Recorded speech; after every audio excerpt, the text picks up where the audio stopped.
E aqui está de 26 anos que o Aruba Juniors está organizando a Copa Himno e Bandeira de softball veterano. Localmente já o torneio começa para mirar qual é o time que o Lobai tem schedule final, que começa dia 13 de março.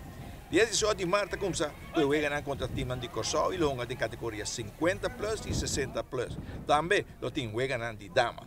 Também dia 18 de março, lo dá uma homenagem a diferentes deportistas destacados em passado. Futebol División de Honor continúa que el partido nacional contra Britania. En la primera vuelta, Britania te gana 3-2.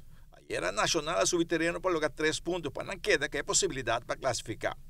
En el primer tiempo, el equipo de Britania tenía Carche Corá. Así que el team de Piedra Plata necesita sacrificar un jugador del terreno para traer otro equipo de gol.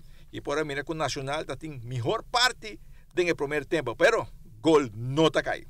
De 2 tiempos, Nacional a seguir presionar, pero oportunidad que está apresentada no está aprovechada de nada. En cambio, Britania hay su oportunidad y Baromeo está.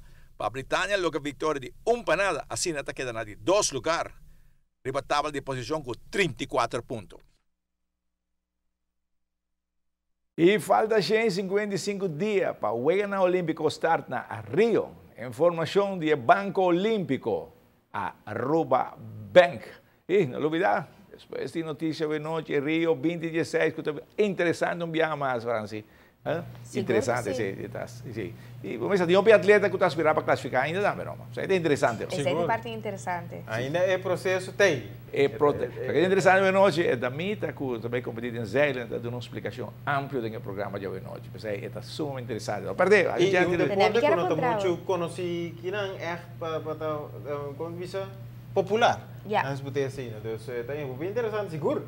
E muito mais surpreender nos tour. Um papiamento melhor que nos tour. Tremendo.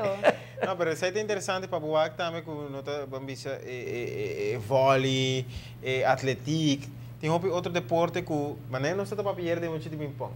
Portanto, botem que ganha o deporte, ou você aceite. Correto.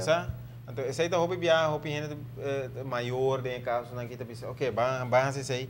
Pero me senti uma clínica comigo muito não protesto, parecido de diferente deporte. Aqui quando se você tem talento, pero você não tem smack, agora você clica deporte, ei, esse aí é o programa de hoje, está sumamente interessante, não perder.